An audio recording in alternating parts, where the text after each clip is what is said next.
John Sharp here, with another lecture by Professor Randolph Hemmings, How U.S. Courts Decided If You Were a Slave. Thank you, Karen. Some people mistakenly think that only black Americans were slaves, and that all whites were free. In fact, tens of thousands of white folks were slaves. 2 points explain this odd fact. First, whiteness back then was based on appearance. If you looked white and were accepted as white, then you were white even if you were a slave. The modern-day notion that you could be black due to invisible ancestry had not yet been invented. Second, for half the span of U.S. history there was no legal connection between continent of ancestry and slave status. This changed in 1802. Let's look at an example. In February of 1815, 2 young men from Massachusetts visited Virginia. Their names were George Ticknor and Francis Gray. Like many tourists, they visited Thomas Jefferson's home at Monticello.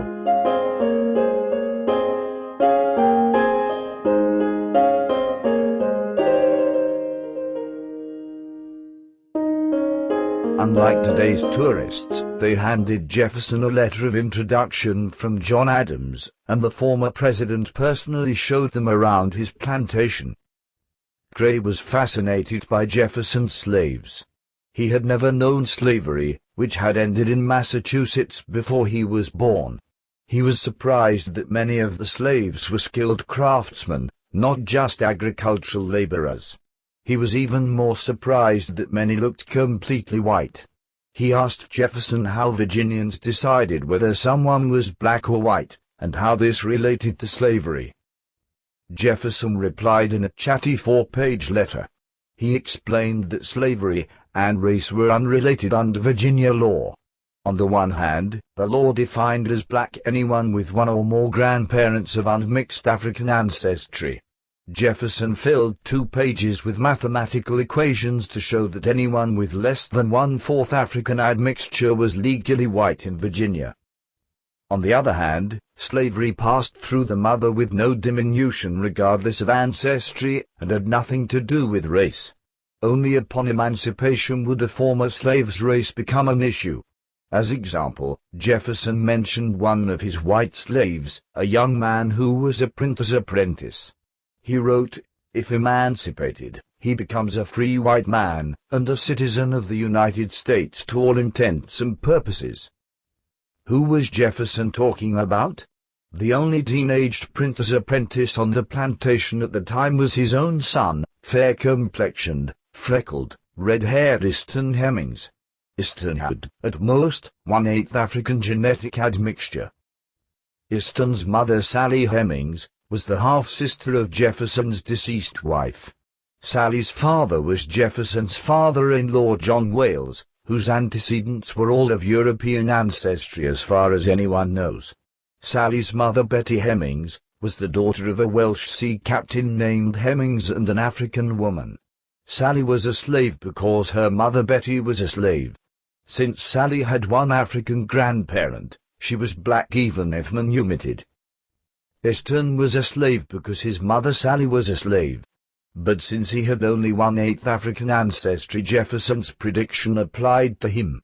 When Jefferson died 11 years after writing the letter to Francis Gray, his prediction was fulfilled. Easton Hemmings was freed by his father's will. He set up house in Charlottesville as a white man. As Jefferson had foreseen, Hemmings was accepted as a member of the white community and a citizen of the United States. He was recorded as white in the Charlottesville census of 1830. He did not pass for white in the sense of deceiving anyone.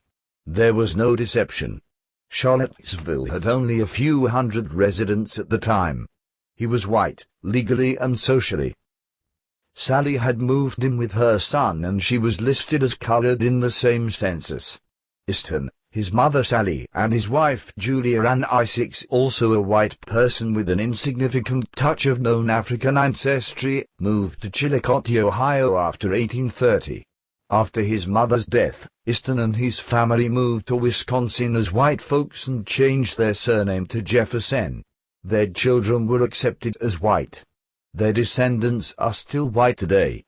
This is a photo of the son of Easton Hemmings and Julia Ann Isaacs. John Wales Jefferson was named after his great-grandfather. Many thousands of similar families with known but slight African ancestry were routinely accepted as white in antebellum times. The phrase, "looks white but is really black," would have mystified Americans back then. In contrast, it is hard for today's Americans to grasp social acceptance as white, despite known descent from a black slave. Many Americans today see blackness as involuntary membership in an ethnic community, membership set by distant, even invisible ancestry. According to Jefferson, under the law, whether you were a slave had no impact on whether you were white or black. And under the law, whether you were white or black had no impact on whether you were a slave. And yet, in a practical sense, Jefferson's explanation was incomplete. The very fact that Francis Gray asked the question shows that blackness and slavery were linked in popular understanding. Let's see how that linkage came about.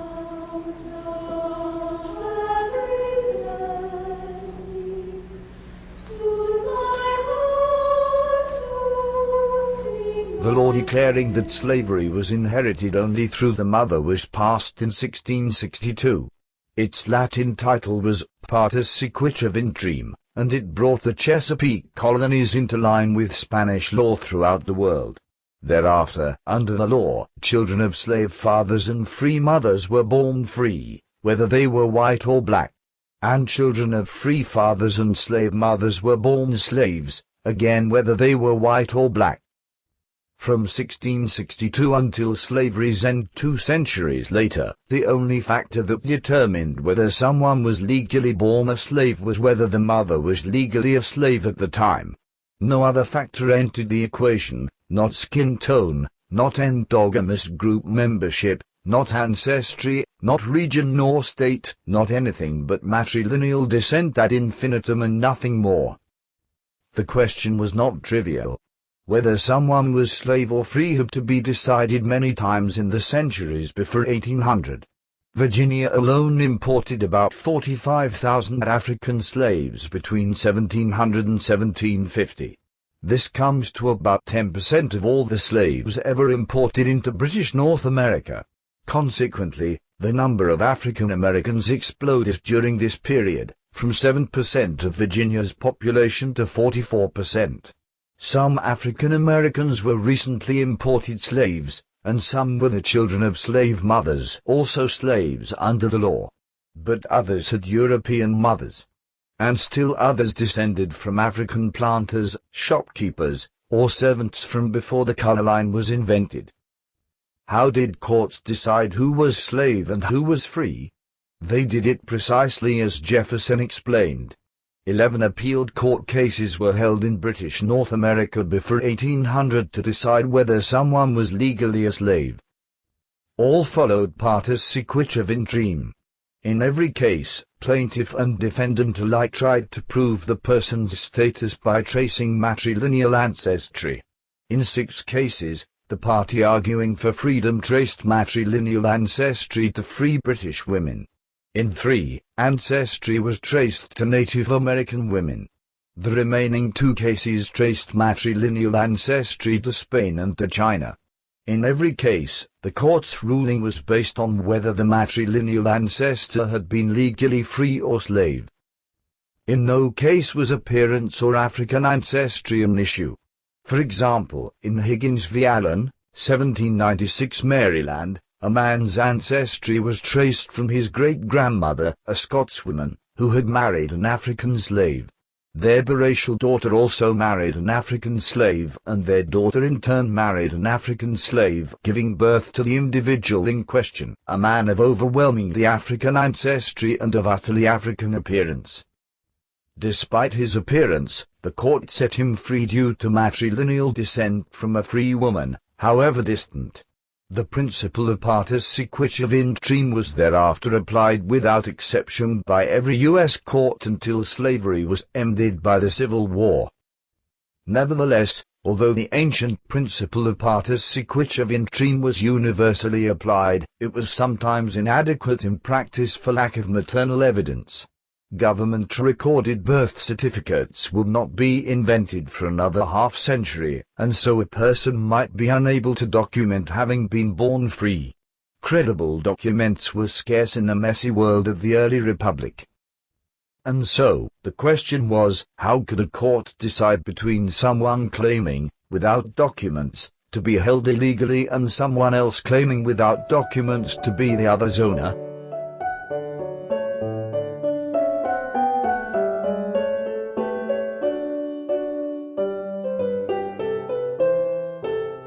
It came down to which party had the burden of proof. According to British common law, the burden of proof in civil suits falls upon the plaintiff. But lawsuits over slave status were as likely to be brought by the slave as by the owner. Fairness demanded a more objective rule. As it turns out, until 1802 colonial courts in British North America followed Spanish, not British precedent. Since 1265, Spanish courts had followed the rule that the burden of proof always lay upon the party arguing that someone was a slave. Spanish King Alfonso X had decreed that, since slavery was odious and contrary to church teachings, it had to be supported by positive evidence. If an alleged slave owner was unable to provide positive evidence, the person was to be freed. The alleged slave did not need to provide any evidence except to contest evidence by the alleged owner. Spanish courts throughout the Americas followed this principle. It was also followed throughout British North America until 1802. Then everything changed.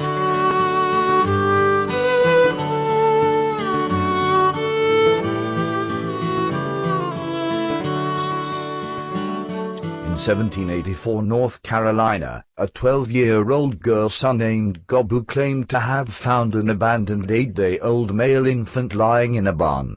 The baby had straight hair and yellowish skin tone. The girl raised the child as her slave. Upon turning 18, the young man sued for his freedom. He argued, in Gobu v. Gobu, 1802 North Carolina, that Miss Gobu lacked evidence proving his legal slave status. Her lawyer argued that, because it was clear that the plaintiff was not of pure European ancestry, the burden of proof should rest upon him, not upon his alleged owner. The judge agreed with this altered burden of proof. He wrote, "I acquiesce in the rule laid down by the defendant's counsel, with respect to the presumption of every black person being a slave. It is so, because the Negroes originally brought to this country were slaves, and their descendants must continue slaves until manumitted by proper authority. If therefore a person of that description claims his freedom, he must establish his right to it by such evidence as will destroy the force of the presumption arising from his color." With one stroke, the judge overturned 6 centuries of case law and established a new precedent followed by U.S. courts from then on. The burden of proof depended on the alleged slave's racial membership. From then on, every black American would be presumed a slave, every white would be presumed free. The judge then freed the young man, ruling that the burden of proof did not apply to him because he was mixed, not black. This established a second precedent: a person of dual heritage did not fall on the black side of the color line.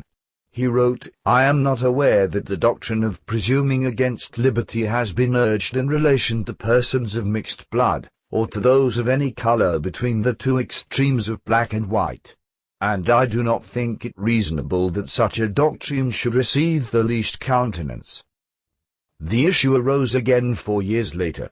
In Hudgens v. Wrights, 1806 Virginia, Hannah Hudgens and her daughter sued for their freedom. The 5 judges followed Gobu v. Gobu and unanimously agreed that blacks were presumed to be slaves. They then freed the women because they were all clearly of mixed ancestry. 4 years later, in Adel v. Oregon 1810 Louisiana, the court followed the same precedent, ruling that all blacks were presumed to be slaves, but that the woman in question was mixed, not black.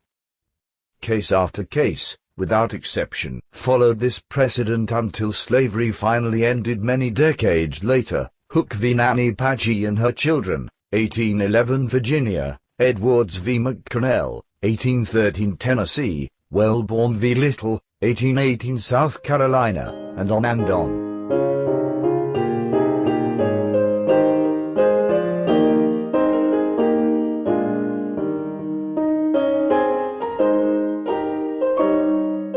In conclusion, under antebellum law, if you had any visible European admixture you were presumed to be free. If you looked completely African you were presumed a slave. Nevertheless, either presumption could be overridden by maternal evidence. If your mother was proven to be a slave, then you were slave no matter if you were black, white, or in between. If your mother was proven to be free, then you were free no matter if you were black, white, or in between. Thank you. That ends today's lecture. Thank you, Professor. I find it hard to believe that, if you look mixed, you are presumed free under antebellum law. I have read many history books that say that the one-drop rule was invented precisely to increase the number of slaves. I was taught in college that, if you had any African ancestry at all, you were automatically a slave. How do you explain this? What can I say? The books were not accurate. You were taught wrong in college. Case law is easily researched by anyone. But if you do not want to search LexisNexis or Westlaw on your own, I recommend histories written by lawyers and judges who are also historians. The problem is that many social historians read political claims but fail to examine actual case records. As Philip Diller wrote, history repeats itself. Historians repeat each other. I see. Well folks, that is our time for today. This is Karen Sharp. And Randolph Hemmings. Signing off until next time.